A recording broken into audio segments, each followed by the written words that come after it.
আসলে তো আমি 20 দিন ধরে পঙ্গু হইয়া পইরা রইছি মা। মা আসলে তো আমি 20 দিন ধরে পঙ্গু হয়ে পড়ে আছি মারে। আমি তো কাউরে বলি নাই, তুই জানলি কেমনে? আমি কাউরে জানাই নাই, তুই জানলি কেমনে? মাসুদ ভাইয়ের মা ডাক দি কো বাবা আমি জানলাম কেমনে? পরে বলি, আগে বল তুই কেমনে পঙ্গু হলি? মাসুদ ভাই কান্দার কয় মায়ো ওজনদার বস্তু মাথায় নিয়ে কনস্ট্রাকশনের কাজ করতে যাইয়া বড় বিল্ডিং নিচতলা থেকে দোতলায় উঠতে গেছি, পঞ্চম ষষ্ঠ তালা থেকে, এরপরে বাইরে দিয়ে মাল নেয় তারা মেশিন দিয়া। কিন্তু আমাদের বাংলাদেশের কয়েকজন কর্মচারীকে ভিতর দিয়ে দোতলা পর্যন্ত কিছু মাল নিতে বলে। মাগো ওজনদার বস্তু মাথায় নিয়ে যখন নিচতলা হইতে দোতলায় উঠতাম গেছি, পাত পিছলাইয়া আচমকাত পড়ে গেছি। আমার পায়ের ডাইন পায়ের হাঁটুর হাড্ডিটা আমার সরে গেছে। ডাক্তার বলছে 120 দিন 4 মাসের মতন সময় লাগবে আমার ভাঙ্গা হাড্ডিটা জোড়া লাগতে। মাসুদ ভাইয়ের মা কান্দার কো বাবা তুই আমার কইলি না গে? মাসুদ ভাইয়ের মার কথা শোনার পর মাসুদ ভাই কান্দার ডাক দি কমায়ও আমি চিন্তা করে দেখছি আমার যে মা বিদেশে আসার পরও আমার ভিডিও কলে একদিন না দেখা থাকতে পারে না। আমি না খাইলে আমার মা খায় না, আমি না ঘুমাইলে এখনো আমার মা ঘুমায় না। ওই মায়ের যদি আমি বলি মা গো আমার পাও ভাঙ্গে গেছে, আমার মন বলছে আমার মা আমার চিন্তায় চিন্তায় মা অসুস্থ হয়ে যাবে। মা গো তুই যদি মরে যাস আমি কারে মা করে নেব? মা ডাক দিয়ে গো বাবা সিঙ্গাপুরের টাকা আমার লাগবে না, টাকা আমার মা কয়ে ডাক দিবে না, তুই আয়া পর প্রয়োজন বোধে আমি ঋণ করে চলবো। বাবা শোন তুই আমার না জানলে কি হবে? তোর মোহাব্বতের নারীর তারের সাথে আল্লাহ পাক আমি মায়ের তারের সাথে কানেকশন লাগায় রাখছে, সংযোগ ঠিক রেখে রাখছে। সন্তান যত দূরে থাকুক, সন্তানের যখন বিপদ হয়ে যায় মায়ের অন্তরে আল্লাহ খবর দিয়ে দেয়। আমার ভাইরা আজকে বড্ড খারাপ লাগে, বড় পরিতাপের বিষয়, দুঃখের বিষয়। চোখে পানি আসতে চায় না, চোখের পানি সবার আসবে না। ওলি আল্লাহর হাতে যারা হাত রাখবেন, নিজেকে যারা চিনতে পারবেন তাদের অন্তর আল্লাহ পরিশুদ্ধ করে দিবে। এজন্য বাজান আর লম্বা নয়, এর নাম মা, এর নাম মা। ইমান আর আমল যারা ঠিক রাখবে তারাই হলো আমার বন্ধুগণ প্রকৃত ভদ্রলোক। লম্বা নয়, 2 মিনিটে একটা কথা বলে দেই। আল্লাহর হাবিব জনাবে মুহাম্মদুর রাসূলুল্লাহ সাল্লাল্লাহু আলাইহি ওয়াসাল্লাম একদিন সাহাবী আলীর সন্তান অর্থাৎ তার নাতিদেরকে হাসান আর হুসেনকে এত আদর করতেছিলেন। হযরত আলী বাইরে থেকে আসলেন, বাইরে থেকে এসে দেখলেন নানা নাতির খুব মোহাব্বত।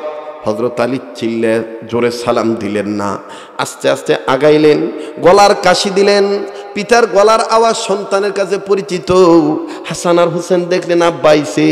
এই কথাটা বলার মাকসাদ হলো আমি আপনি মায়ের জন্য কান্দি না, অথচ আমার আপনার নবী, নবী আর রহমান, নবীদের নবী, তিনিও মা বাবার নামে কাঁদছিলেন। আল্লাহু আকবার। যার মা নাই তার মতন বড় দুঃখের কেউ নাই। একটা ডাক দেন না, মায়া লাগায় বলেন না আল্লাহ। আমার বন্ধুগণ, আমার ভাইরা, আমি জীবনে বহু মাহফিল করেছি, কিন্তু আজকের মাহফিলটা মনে হচ্ছে আল্লাহ নিজ কুদরতি হাতে বান্দাদের ধরে ধরে ধরে ধরে এই মাহফিলটাতে বসায় রাখছে। আর আল্লাহর কুদরতি হাত পিঠের মধ্যে দিয়ে বলতেছে বান্দা আমার কাছে কি চাবি চাস? আমি আল্লাহ আজকে দেওয়ার জন্য তৈয়ার হয়ে রইছি। আমার বন্ধুগণ, আমার ভাইরা, আমি দেখেছি আলেমরা কাঁদতেছেন, আমি দেখেছি দাড়ি সাদা লইয়া বুড়া বাবারাও কাঁদতেছেন, অনেক যুবক ভাইরাও কাঁদতেছেন, অনেক তলবে এলেন তলবে আজিজ যাদের পায়ের নিচে ফেরেশতারা পাখা বিছায় দেয় তারাও কাঁদতেছেন। কান্নাকাটির মজলিস আল্লাহর দরবারে খুব পছন্দ। তাই একটা ডাক দেন না, বলেন না আল্লাহ, আবার বলেন না আল্লাহ। দেখেন যার আল্লাহ বলতে ভালো লাগবে বুঝে নেবেন আল্লাহ আপনাকে মাফ করে দিয়েছে, আল্লাহ আপনাকে ভালোবাসে। মায়া করে একটা ডাক দেন না, বলেন না আল্লাহ। দেন দেন, বলেন বলেন বলেন আল্লাহ, আবার বলেন না আল্লাহ। ভাই আল্লাহ নবী হাসান আর হুসেনকে আদর করতেছিলেন। হযরত আলী রাদিয়াল্লাহু তাআলা আনহু গলার আওয়াজ দিলেন। বাবার গলার আওয়াজ পাইয়া সন্তানরা নানাকে ধুইয়া একটা দৌড় মেরে আলীর কোলে চলে গেলেন। হযরত আলী হাসানকে চুমা দেয়, হুসেনকে চুমা দেয়। আদর দৃশ্য দেখে ইতিম নবী বুবার মতন ফুপিয়ে ফুপিয়ে কান্দে। প্লিজ পায়ে হাত দিয়ে বলবো কেউ কারো দিকে তাকাবেন না। দেখেন তো দেখি দিলটা নরম হয়নি। বিশ্ব নবী আমার আপনার নবী হাসান আর হুসেনের কপালে যখন হযরত আলী বাবা হইয়া চুমা দেয়, হাসান আর হুসেন যখন হযরত আলীর কপালে গালে মুখে চুমা দেয়, আব্বু আব্বু কয়ে যখন ডাকে দেয়, আমার আপনার নবী বুবার মতো এতিম নবী গুনগুনায় ফুপায় ফুপায় কান্দে। আরে এখন তো মাশাআল্লাহ গ্রাম কন আর শহর কন সুদি কারবার বাইরে গেছে গা। ব্যাংকে রাখে না, ব্যাংকে রাখে না। ওই যে আমার ছোট ভাই কইতেছে লাগায় দে। থ্যাংক ইউ, জাযাকাল্লাহ, হায়াকাল্লাহ, বারাকাল্লাহ, আকরামাকুমুল্লাহ, বলেন আমিন। হ্যাঁ 50,000 টাকা। আরে মিয়া আমি কইলে হয়তো রাগ করবেন, আমনে গো ডিস্ট্রিক্টের ফহির সমিতি আছে, আমনে গো মোমেনশাহী জেলার ফহির সমিতি আছে আঙ্গো ঢাকায়। তো সেক্রেটারি ধরছিলাম, কইছি যে বছরে কয় টাকা কামান, কি করেন? লগে হার বউ কয় এক চোখ কানা, কাঙ্গো হিলার কথা কয়। ঢাকা শহরের পিছনে গাড়ির টায়ার দিয়া ভিক্ষা করতেছে, আঙ্গো দেশে যাইয়া দেখেন 2 তল্লা বাড়ি, 2 তল্লা। তা আমি কইলাম যে হের ফাও নাই, ঢাকা শহরের রোডে মানে ঠেল্লা ঠেল্লা যায়, আমনে কি অবস্থা? আমনে আমি ওই বাচ্চা থাই না, আমার আর একটা বাড়ি করে দিছে, তো এই বাচ্চা একটা আপনি কি মনে করছেন হিলের কি একটা?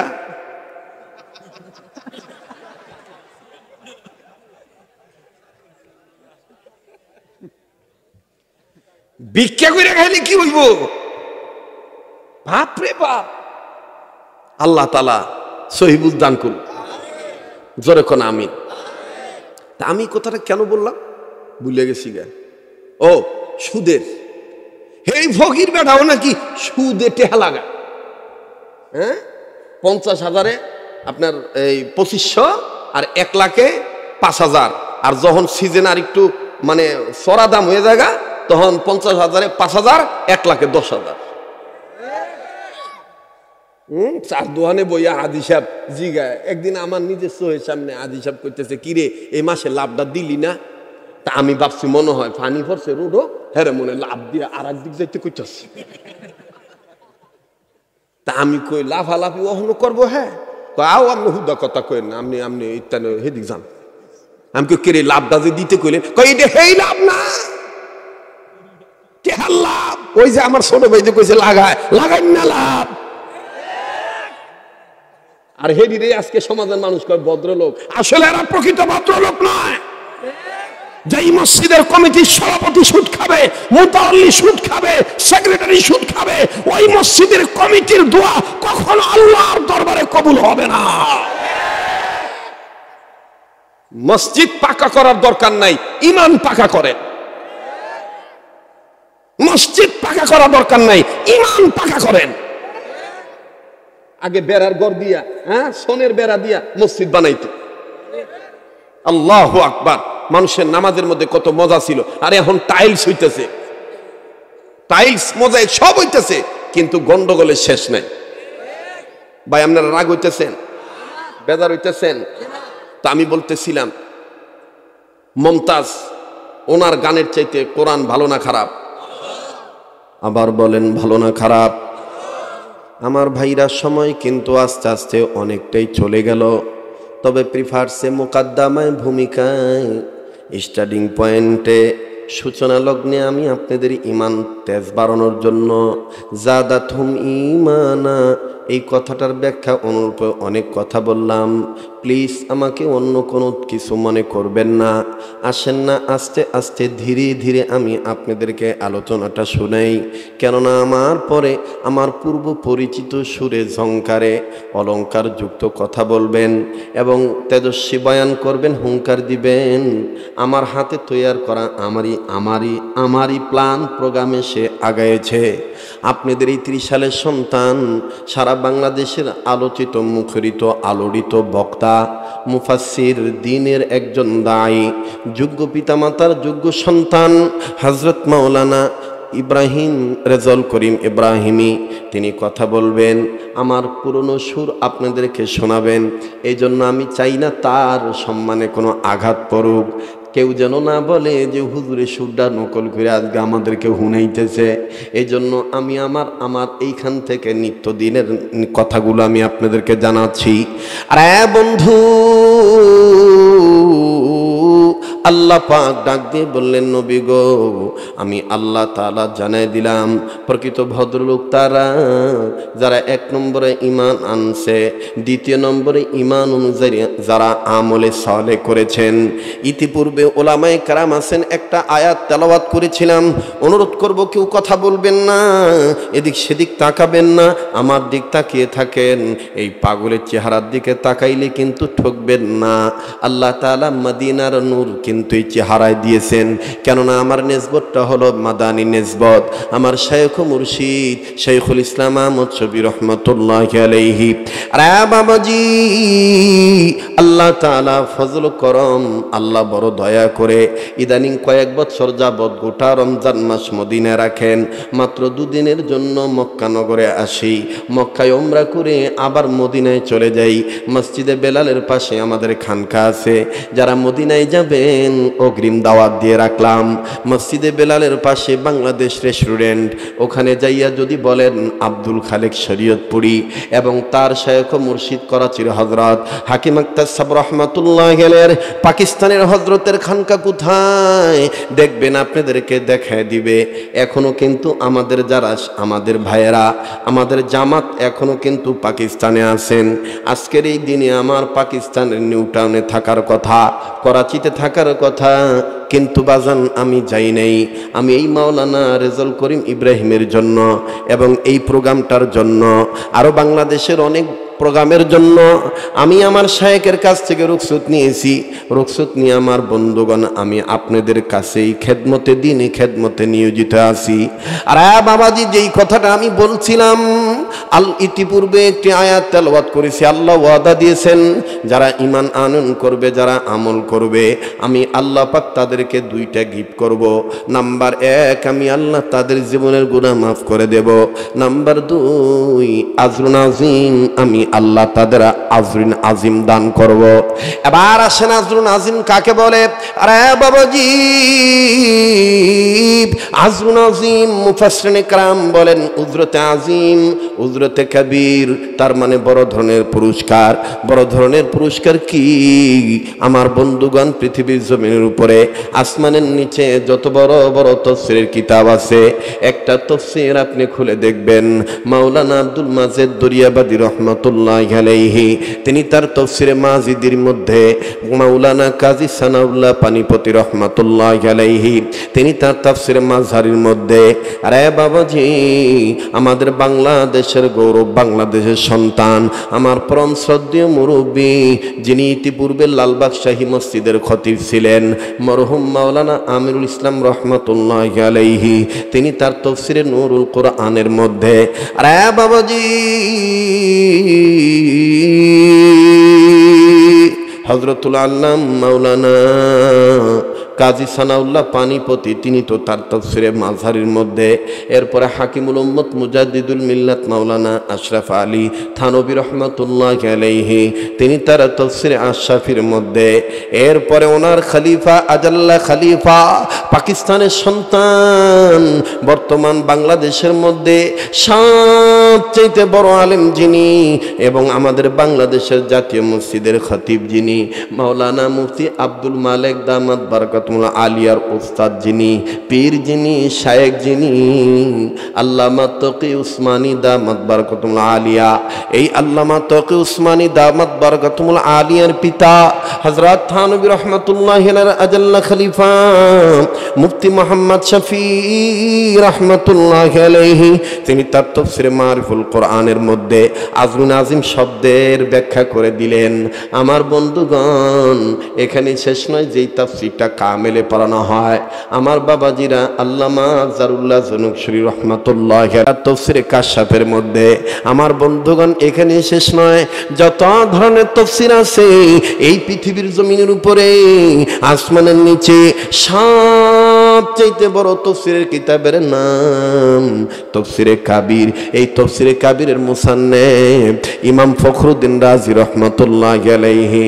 এখানে শেষ নয়, যত রকমের তাফসির আছে আল্লামা সাইয়্যিদ কুতুব শহীদ রাহমাতুল্লাহি আলাইহি, তিনি তার তাফসিরে ফি জিলালিল কোরআনের মধ্যে, আল্লামা তকি উসমানী তিনি তার তাফসিরে তাওজিহুল কোরআনের মধ্যে, আমার ভাইরা সব মুফাসসিরিনে কেরাম একমত হয়ে বলেছেন উজরতে কাবিরা আজরুন আজিম, এটার অর্থ হইল অন্য কোনো সম্পদ নয়, সম্পদের নাম হলো জান্নাত। আওয়াজ দিয়ে বলেন না সুবহানাল্লাহ। এক নম্বরে আল্লাহ তাআলা গুনাহ মাফ করে দিবেন, দুই নম্বরে আল্লাহ তাআলা জান্নাত দান করবেন। এখন মনে মনে প্রশ্ন হইতে পারে, মাওলানা শরীয়তপুরি বুঝলাম ইমানদার আমলদার হিসেবে জান্নাত হবে আমাদের বাড়ি, কিন্তু ও শরীয়তপুরি বলেন না তাড়াতাড়ি কোন জান্নাতে যাব? ইমানদার আমলদারের জন্য 8টা জান্নাতের মধ্যে কোন জান্নাত? ও শরীয়তপুরি বলেন না তাড়াতাড়ি 8টা জান্নাতের মধ্যে কোন জান্নাতটা হবে আমরার বাড়ি? আল্লাহ পাক ডাক দিয়ে বললেন, ইন্নাল্লাযীনা আমানু ওয়া আমিলুস সালিহাতি কানাত লাহুম জান্নাতুল ফিরদাউসি নুজুলা। আল্লাহ পাক ডাক দিয়ে বললেন, নবীজি আমি রব ডাক দিয়ে বললাম, শোনো শোনো, পৃথিবীর জমিনে যারা ঈমান আনবে, যারা আমল করবে, আমি আল্লাহ পাক তাদেরকে সবচেয়ে বড় জান্নাত, জান্নাতুল ফেরদাউস দান করে দেব। তাই আওয়াজ দিয়ে মায়া লাগায় বলেন না আল্লাহ তোমার জান্নাতে যাব, বলেন আল্লাহ তোমার। না না, মুমিনদের আওয়াজ এত আসতে হবে না, আওয়াজ করে আল্লাহ তোমার জান্নাতে যাব, বলেন আল্লাহ তোমার।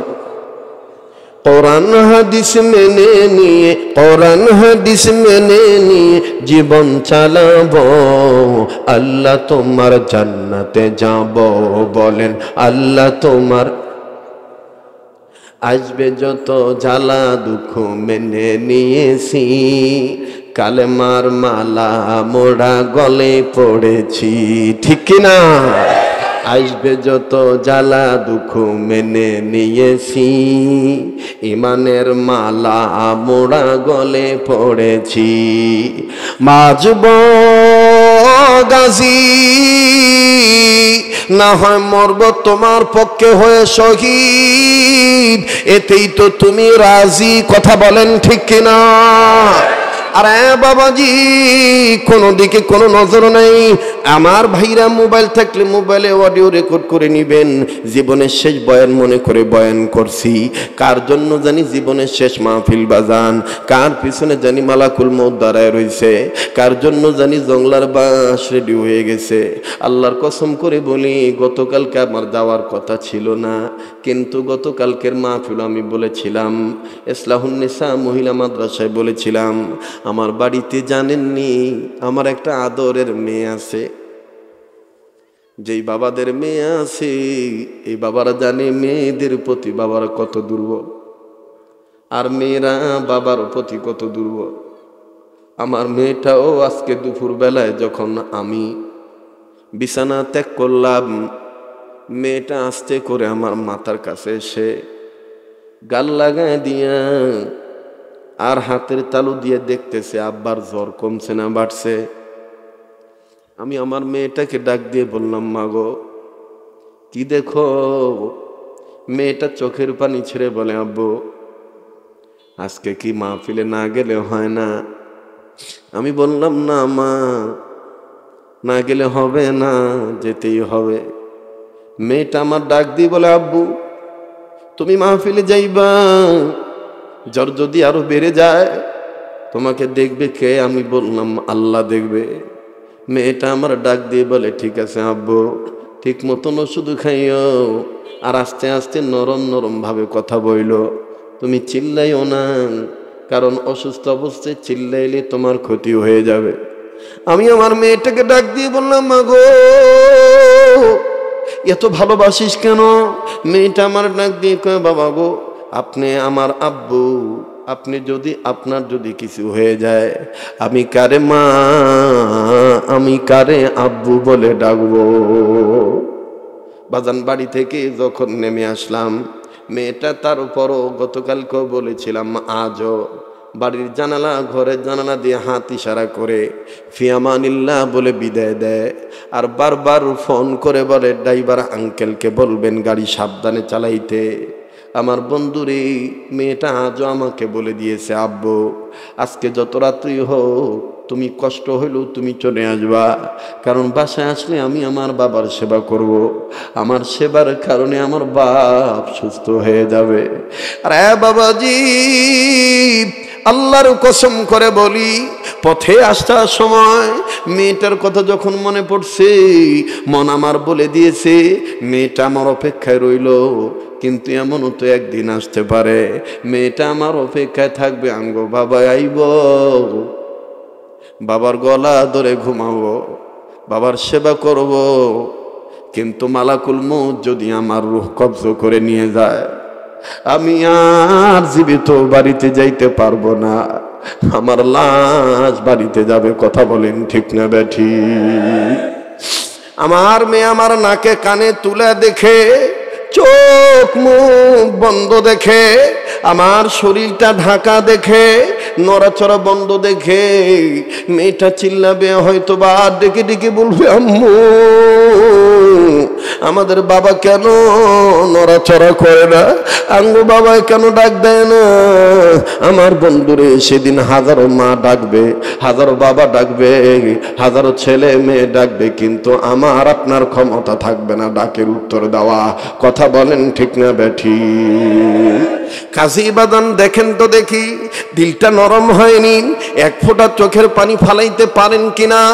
এই দুনিয়ায় যাদের বাবা নাই, এই দুনিয়ায় যাদের মা নাই, আমার বন্ধুগণ তাদের মতন বড় দুঃখের কেউ নাই।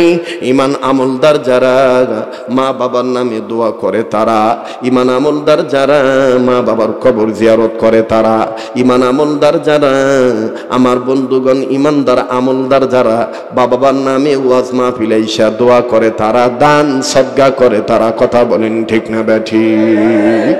আমার ভাইরা আমার বাবাদিরা কোনো দিকে কোনো নজর নাই। আজ তোমার আমার বাপ মা বেঁচে আছে তাই বাপ মার কদর বুঝি না, আজ তোমার আমার মা বাপ বেঁচে আছে তাই মা বাবার কদর বুঝি না। এই জন্যই তো কবিগুরু বলেছেন, দাঁত থাকতে দাঁতের মর্ম বোঝা যায় না, দাঁত পড়িয়া গেলি বোঝা যায় দাঁতের কি মর্ম ছিল। কথা বলেন ঠিক না বেঠি?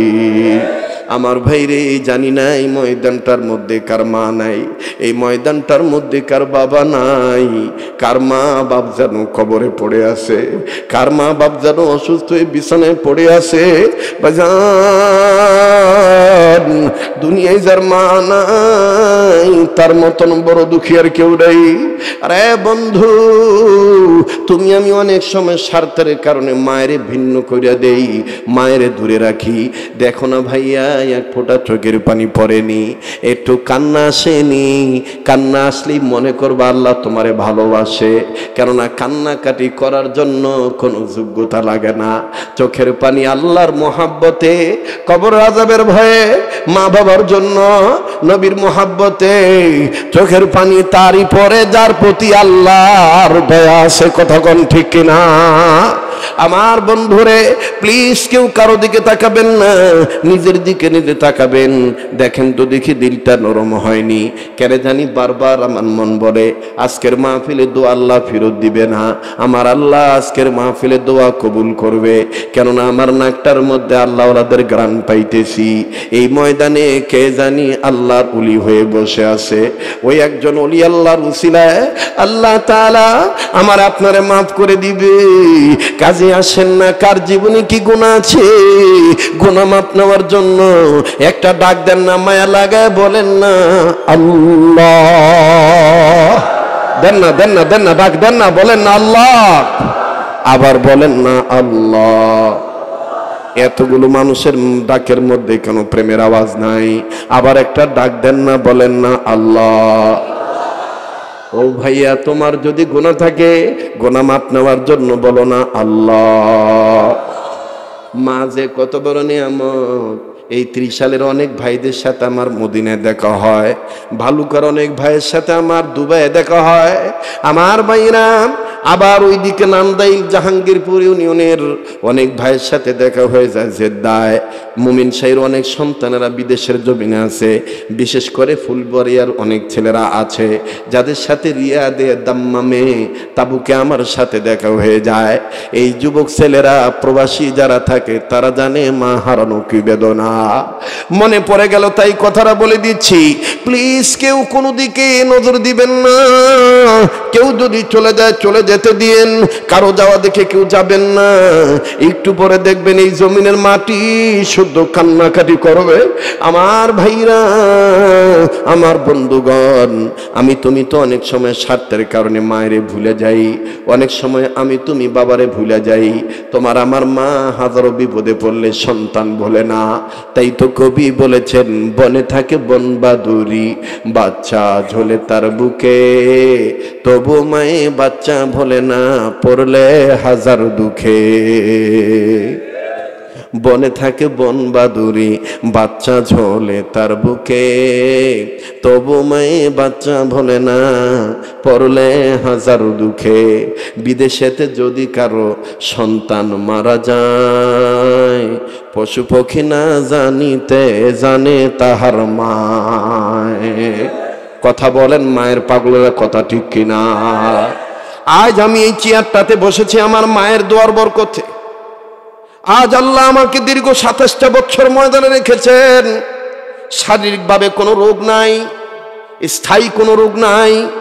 আমার বন্ধুগণ, এখনো ব্রেন ভালো আছে, এখনো কণ্ঠ আল্লাহ ভালো রেখেছেন, এখনো শরীর ভালো রেখেছেন মায়ের দোয়ার বরকতে। আপনারাও যে এখানে 10টা মায়ের 10টা সন্তান আছেন, আমিও তো মনে করি স্ব দায়িত্বে স্ব অবস্থানে আছেন ইজ্জতের সাথে।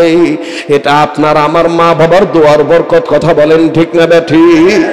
আবার বলেন কথা ঠিক না বেঠিক?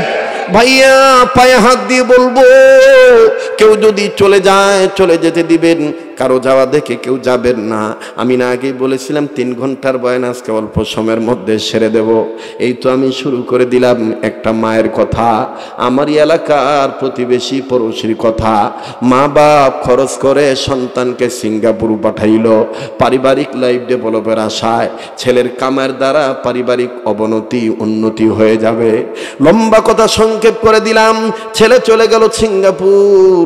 মায়ের সাথে ভালোই যোগাযোগ ছিল, কিন্তু হঠাৎ 20 দিন, প্লিজ দিলটা নরম করেন, একটু মায়ের দিকে তাকান, একটু মায়ের নিয়ে ভাবেন, কেননা আল্লাহ রসুলের পরে তো মা বাপ সবচাইতে বড় আপন। কথা কোন ঠিক না বেঠি? প্রাণের আম্মু আম্মু বলে ডাকিব কারে, আম্মু আমায় থইয়া ঘুমাই রইল কবরে। প্রাণের বাবা বাবা বলে ডাকিব কারে, বাবা আমায় থইয়া ঘুমাই রইল কবরে। কত কষ্ট করলো মা বাপ সংসারে। একটা ডাক দেন না আল্লাহ। মায়ের পাগলেরা বলেন না আল্লাহ। কত কষ্ট করলো মা বাপ সংসারে, কেমন আছেন তারা জানা নাই আল্লাহ কবরে। ঠিক কিনা? মরিয়া গেছে যাহাদের মা আর বাপ, দয়া করে মায়া করে, বলেন দয়া করে মায়া করে মাফ কইরা দাও কবরের আযাব। আল্লাহু আকবার। আমার ভাইরা, আমার বন্ধুরে, এবার এই মা আস্তে করে যখন 20 দিন 22 দিন ধরে সন্তানের সাথে যোগাযোগ হয় না, ছেলের সাথে কোনো কথা বলতে পারে না। দেখো না ভাই, অনেক সময় তুমি আমি মনে করি আমরা এখন দূরে আছি, মা বাপ দূরে আছে, মা বাপ আমাদের খবর রাখে না। কিন্তু ওই তো কবি বলেছেন, বনে থাকে বনবাদুরি বাচ্চা ঝোলে তার বুকে, তবুও মায়ে বাচ্চা ভোলে না পড়লে হাজার দুঃখে। বিদেশেতে যদি কারো সন্তান মারা যায়, পশু পক্ষী না জানিতে জানে তার মায়। দেখেন মায় কেমনে জানে ভাইয়া, একটু দেখেন না, একটু ডিপলি চিন্তা করেন না ভাইয়া। দুনিয়া কিন্তু থাকার জায়গা না, আমি আগামীতে নাও থাকতে পারি। এই মসজিদের ইমাম খতিব নুরি হুজুর এখন কিন্তু দুনিয়া নেই, এই ছেলেটাও বোঝে নাই এত তাড়াতাড়ি তাকে দুনিয়া হারাইতে হবে। কাজী বাজান খবরদার, কেউ কখনো বাহাদুরি করবেন না। জীবনের শেষ বয়ান মনে করে বয়ান করছি। আল্লাহু আকবার। মা সন্তানের সাথে কোনো যোগাযোগ পায় না। এবার আমার বন্ধুগণ 20 দিন 22 দিন চলে গেল। 22 দিনের মাথায় মা পাগলের মতন হয়ে গেছে। আমার পুতের লগে কি জন্য আমি যোগাযোগ করতে পারতেছি না, না জানি আবার আমার পুতের কিছু হইল। এক পর্যায়ে ওই ছেলেটার নাম ছিল প্রবাসী মাসুদ। মাসুদ ভাইয়ের মা মাসুদ ভাইয়ের ছেলেকে ডেকে ডেকে ডাক দিয়ে বলে, দাদু ভাই তোমার আব্বা তোমাদের কি ফোন দেয় না? বলে, হ্যাঁ দাদু, আব্বু তো ফোন ঠিকই দেয়, তবে আগের মতন ওই সময় দেয় না, টাইমটা লড়াই ফেলাইছে, অন্য একটা সময় দেয় যখন তুমি আর দাদু ঘুমাও। মায়ের আব্বায় ফোন দেয়, আগের মতন আর লম্বা লম্বা সময় নিয়ে কথা বলে না। কেন দাদু, কি হইছে? দাদু ভাই কান্দার ডাক দিয়ে বলে, রে নাতি, আমি তোমাকে বলতে চাই, তোমার বাবা যত রাত্রে ফোন দোক না কেন, পারবানি দাদু ভাই মোবাইলটা আমার আইনা দিতে? কেন কেন কেন? দাদু কান্দার ডাক দিয়ে কয়, দাদু ভাই তোমার আব্বার নিয়ে আমি খুব একটা খারাপ স্বপ্ন দেখছি 20 দিন আগে। ওই খারাপ স্বপ্ন দেখার পর থেকে আর তোমার বাবার সাথে আমার কোনো যোগাযোগ নাই। এই জন্য আমি তোমার বাবারে শুধু জিজ্ঞাসা করব, তোমার আব্বার শরীরটা কেমন? তোমার মায় যদি বাধা দেয়, তোমার মায়েরে বলে দিও আমি তোমার বাবার কাছে কিচ্ছু চাইবো না, শুধু জানবো আমার ফুতে কেমন আছে। নাতি ডাক দিয়ে বলে, ঠিক আছে দাদি, অবশ্যই আমি মোবাইলটা এনে দেব। বাজারে গভীর রজনীতে যখন মাসুদ ভাই বিদেশ থেকে ফোন দিল ছেলে মেয়ের খবরটা জানার জন্য, মাসুদ ভাইয়ের সন্তানটা তার মাকে ডাক দিয়ে বলে, মায়ো আমরার দাদি আব্বারকে নিয়ে নাকি খুব একটা খারাপ স্বপ্ন দেখছে, আব্বার জন্য কান্দে, দাও মা মোবাইলটা দাও, আমি তোমাকে আবার এনে দেব। দাদু বলছে, আব্বুর কাছে কিচ্ছু চাইবে না, শুধু আব্বুর জিগাইব আব্বার শরীরটা কেমন, আব্বার শরীরটা কেমন। এই কথা বলে মাসুদ ভাইয়ের ছেলে, দেখ যুবক, কোন মায়েরে তুই আমি বুড়ি খুঁয়ে গালি দেই, কোন মায়েরে তুই আমি বুড়ি খুঁয়ে ঘৃণা করি, তোর আমার মা দেখ কত মমতাময়ী মা। মা এবার মাসুদ ভাইয়ের ছেলে একটা দৌড় মেরে দাদুর কাছে যাইয়া মোবাইলটা দিয়া বলে, এই নাও দাদু, তোমার ছেলে ফোন দিয়েছে, জিগাও তোমার ছেলেরে, তোমার ছেলের শরীরটা কেমন।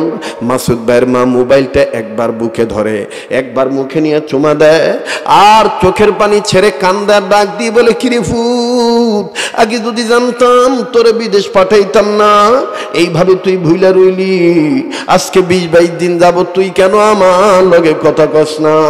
মাসুদ ভাই কোনো কথা বলে না, মার কলিজায় ঠিকই টের পাওয়ায় দিছে। আল্লাহ আল্লাহু আকবার। মাসুদ ভাইয়ের মা ডাক দিয়ে কয়, ফুত কথা কস না কেন? মাসুদ ভাই কান্না কান্না ভাব নিয়ে কয়, মায়ো গো কি হইছে, তুমি কান্দো কেন বলো? মাসুদ ভাইয়ের মা কান্দা ডাক দিয়ে বলে, পুত্রে আমি 20 দিন আগে তোরে নিয়ে খুব একটা খারাপ স্বপ্ন দেখছি, এই স্বপ্নটা দেখার পর থেকে আমার আর ভাল লাগে না।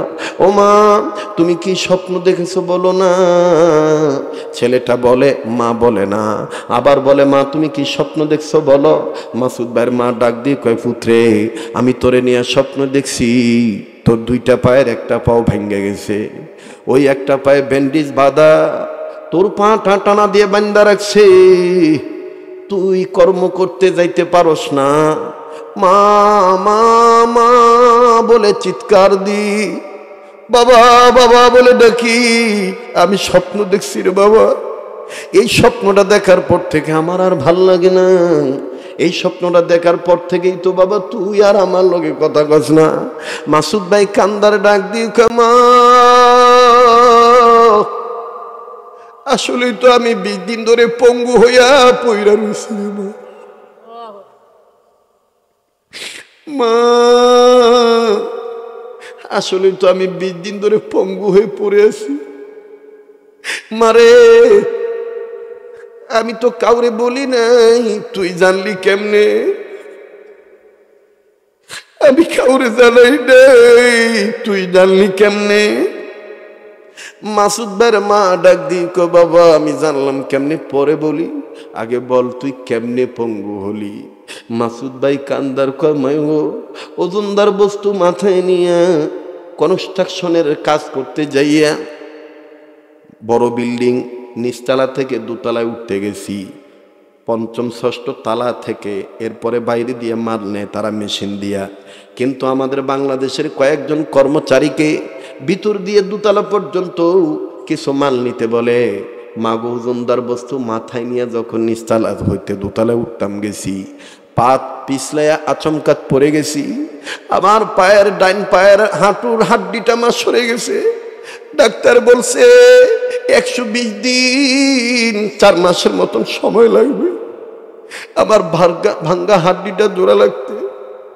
মাসুদ ভাইয়ের মা কান্দার কয়, বাবা তুই আমার কইলি না কে?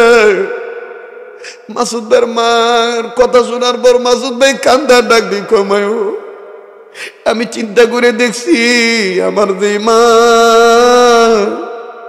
বিদেশে আসার পরও আমার ভিডিও কলে একদিন না দেখা থাকতে পারে না, আমি না খাইলে আমার মা খায় না, আমি না ঘুমাইলে এখনো আমার মা ঘুমায় না। ওই মায়ের যদি আমি বলি, মা গো আমার পাও ভেঙে গেছে, আমার মন বলছে আমার মা আমার চিন্তায় চিন্তায় মা অসুস্থ হয়ে যাবে, মা গো তুই যদি মরে যাস আমি কারে মা করে নেব। মা ডাক দিয়ে কয়, বাবা সিঙ্গাপুরের টাকা আমার লাগবে না, টাকা আমার মা কয়ে ডাক দিবে না, তুই আয়া পর প্রয়োজন বোধে আমি ঋণ করে চলবো। বাবা শোন, তুই আমার না জানালে কি হবে, তোর মোহাব্বতের নারীর তারের সাথে আল্লাহ পাক আমি মায়ের তারের সাথে কানেকশন লাগায় রাখছে, সংযোগ ঠিক রেখে রাখছে। সন্তান যত দূরে থাকুক, সন্তানের যখন বিপদ হয়ে যায় মায়ের অন্তরে আল্লাহ খবর দিয়ে দেয়। আমার ভাইরা আজকে বড্ড খারাপ লাগে, বড় পরিতাপের বিষয়, দুঃখের বিষয়, চোখে পানি আসতে চায় না, চোখের পানি সবার আসবে না। ওলি আল্লাহর হাতে যারা হাত রাখবেন, নিজেকে যারা চিনতে পারবেন, তাদের অন্তর আল্লাহ পরিশুদ্ধ করে দিবে। এজন্য বাজান আর লম্বা নয়, এর নাম মা, এর নাম মা। ইমান আর আমল যারা ঠিক রাখবে তারাই হলো আমার বন্ধুগণ প্রকৃত ভদ্রলোক। লম্বা নয়, 2 মিনিটে একটা কথা বলে দেই। আল্লাহর হাবিব জনাবে মুহাম্মদুর রাসূলুল্লাহ সাল্লাল্লাহু আলাইহি ওয়াসাল্লাম একদিন সাহাবী আলীর সন্তান অর্থাৎ তার নাতিদেরকে হাসান আর হুসেনকে এত আদর করতেছিলেন। হযরত আলী বাইরে থেকে আসলেন, বাইরে থেকে এসে দেখলেন নানা নাতির খুব মোহাব্বত। হযরত আলী চিল্লে জোরে সালাম দিলেন না, আস্তে আস্তে আগাইলেন, গলার কাশি দিলেন। পিতার গলার আওয়াজ সন্তানের কাছে পরিচিত। হাসান আর হুসেন দেখলেন আব্বা আইছে। এই কথাটা বলার মাকসাদ হলো আমি আপনি মায়ের জন্য কান্দি না, অথচ আমার আপনার নবী, নবী আর রহমান, নবীদের নবী, তিনিও মা বাবার নামে কাঁদছিলেন। আল্লাহু আকবার। যার মা নাই তার মতন বড় দুঃখের কেউ নাই। একটা ডাক দেন না, মায়া লাগায় বলেন না আল্লাহ। আমার বন্ধুগণ, আমার ভাইরা, আমি জীবনে বহু মাহফিল করেছি, কিন্তু আজকের মাহফিলটা মনে হচ্ছে আল্লাহ নিজ কুদরতি হাতে বান্দাদের ধরে ধরে ধরে ধরে এই মাহফিলটাতে বসায় রাখছে। আর আল্লাহর কুদরতি হাত পিঠের মধ্যে দিয়ে বলতেছে, বান্দা আমার কাছে কি চাবি চাস? আমি আল্লাহ আজকে দেওয়ার জন্য তৈয়ার হয়ে রইছি। আমার বন্ধুগণ, আমার ভাইরা, আমি দেখেছি আলেমরা কাঁদতেছেন, আমি দেখেছি দাড়ি সাদা লইয়া বুড়া বাবারাও কাঁদতেছেন, অনেক যুবক ভাইরাও কাঁদতেছেন, অনেক তলবে এলেন তলবে আজিজ যাদের পায়ের নিচে ফেরেশতারা পাখা বিছিয়ে দেয় তারাও কাঁদতেছেন। কান্নাকাটির মজলিস আল্লাহর দরবারে খুব পছন্দ। তাই একটা ডাক দেন না, বলেন না আল্লাহ, আবার বলেন না আল্লাহ। দেখেন, যার আল্লাহ বলতে ভালো লাগবে বুঝে নেবেন আল্লাহ আপনাকে মাফ করে দিয়েছে, আল্লাহ আপনাকে ভালোবাসে। মায়া করে একটা ডাক দেন না, বলেন না আল্লাহ। দেন দেন, বলেন বলেন বলেন আল্লাহ, আবার বলেন না আল্লাহ। ভাই, আল্লাহর নবী হাসান আর হুসেনকে আদর করতেছিলেন। হযরত আলী রাদিয়াল্লাহু তাআলা আনহু গলার আওয়াজ দিলেন। বাবার গলার আওয়াজ পাইয়া সন্তানরা নানাকে থুইয়া একটা দৌড় মেরে আলীর কোলে চলে গেলেন। হযরত আলী হাসানকে চুমা দেয়, হুসেনকে চুমা দেয়। আদর দৃশ্য দেখে এতিম নবী বুবার মতন ফুপিয়ে ফুপিয়ে কান্দে। প্লিজ পায়ে হাত দিয়ে বলবো, কেউ কারো দিকে তাকাবেন না। দেখেন তো দেখি দিলটা নরম হয়নি।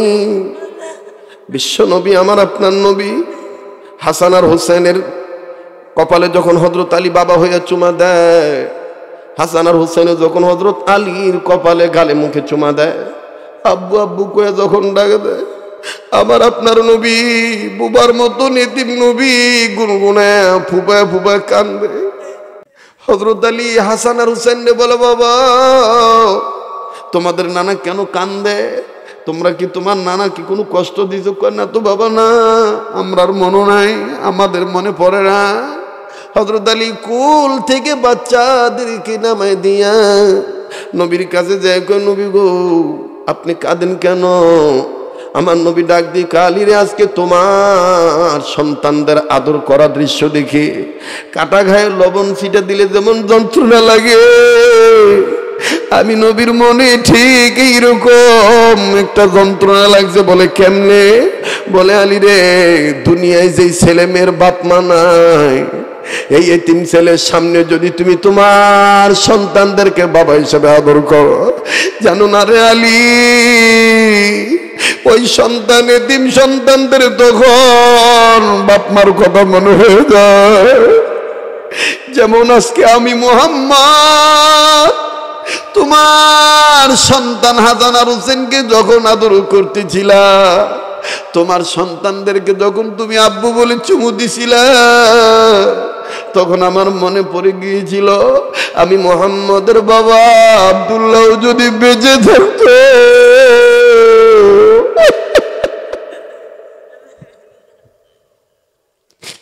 আমার বাবা আব্দুল্লাহ আমি মুহাম্মদ রে আব্বু বলে এভাবে চুমু দিত। তাই আলী, আমি তোমারে বলবো, আলী তুমি আলেম মানুষ, তোমাকে আমি একটু পরামর্শ দিয়ে বলতে চাই, দুনিয়ায় যে ছেলের বাপ মা নাই, তুমি যখন তোমার সন্তানদের আদর করবা তখন কখনোই এতিম সন্তানের সামনে আদর করবা না। তাদের অন্তরে বাপ মার কথা মনে হয়ে যাবে, তারা কাঁদবে, অন্তরে চোট পাবে। আমার ভাইরা, আর লম্বা নয়, আজকের এই কান্নার মজলিসে আপনাদেরকে নিয়ে দোয়া করবে আপনাদেরই এলাকার কৃতি সন্তান মাওলানা রেজাউল করিম ইব্রাহিমী, মান্যবর অতিথিবৃন্দ মহোদয়গণ, এলাকার গণ্যমান্য ব্যক্তিবর্গ, জনপ্রতিনিধিগণ এসেছেন। ওনারাও আপনাদের সামনে কথা বলবেন। আমি আমার তারার কারণে অনেক আগেই মাইক ছেড়ে দেওয়ার কথা ছিল, কিন্তু আপনাদের ভালোবাসায় আল্লাহর পক্ষ থেকে চোখের পানি নবীর মোহাব্বতে ফালাইলাম, আপনারাও ফালাইছেন। প্লিজ কেউ উঠবেন না। আমি নামার আগে একটা আবদার করব, এই কান্নাকাটির সময় আল্লাহ দোয়া কবুল করেন। যেই হাতটা দিয়ে এই পাগল বান্দা বারবার কাবা ধরে, যেই হাতটা আল্লাহওয়ালাদের হাতের সাথে লাগানো, এই হাতে এই আখরাইল উত্তরপাড়া বাইতুন নূর জামে মসজিদের উন্নয়নের জন্যে আমার ভাইরা, এখানে এমনও ব্যক্তি আছেন 10,000, 20,000, 50,000, 1 লক্ষ টাকা পর্যন্ত আপনারা দিতে পারবেন। যারা দিতে পারবেন তারা দিয়ে দিয়েন, কিন্তু আমি নগদ আজকে 30,000 টাকা 30টা গোলামের কাছে চাই। এক পারা কোরআনকে মহাব্বত করে 1,000 টাকা নগদ দেওয়ার মতন এমন কোনো মা বাবার সন্তান আসেননি, এই মদিনার পাগলের হাতে দিবে।